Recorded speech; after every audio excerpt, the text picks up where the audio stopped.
आजीच्या किचनमध्ये तुमचं स्वागत आहे। आज आपण करणार आहे गुळांबा। त्याचं मी तुम्हाला साहित्य सांगते। 1 किलो कैरी आहे, तोतापुरी अशी कडक घ्यायची, मऊ घ्यायची नाही। अर्धा किलो गूळ आहे, मिरची पावडर 1 चमचा आणि मीठ 1 चमचा पोह्याचा आणि वेलची।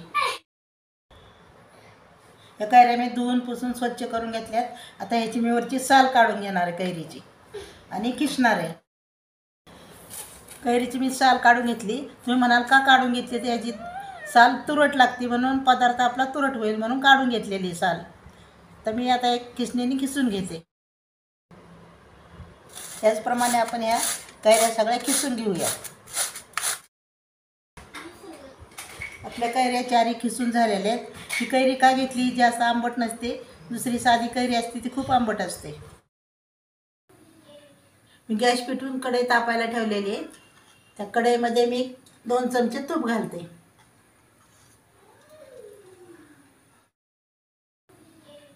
मी गॅस पेटवून कढई तापायला ठेवलेली आहे। त्या कढईमध्ये मी 2 चमचे तूप घालते।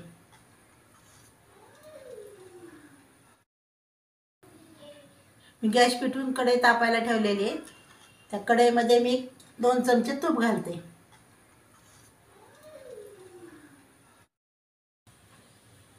तुपामध्ये मी गूळ घालून घेते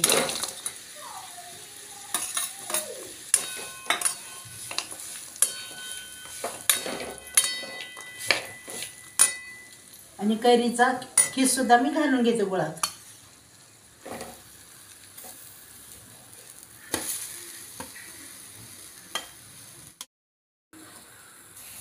खीस आणि गूळ आपण एकत्र करून घेऊया।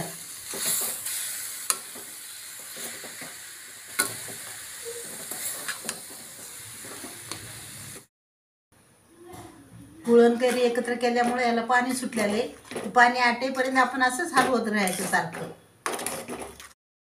ह्याच्यातलं पाणी सगळं आटवून घेतलेलं आहे। त्यात चवीपुरतं मीठ घालते, वेलची पावडर घालते आणि तिखट। हे सगळं एकत्र मिक्स करून घेते।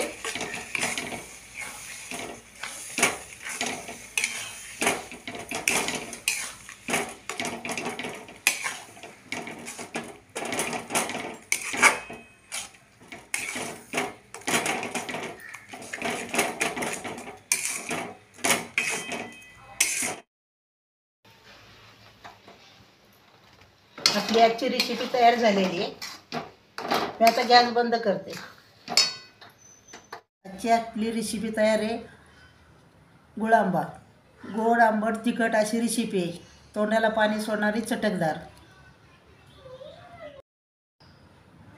माझी रेसिपी आवडली असेल तर लाईक करा, शेअर करा, माझ्या चॅनलला सबस्क्राईब करा।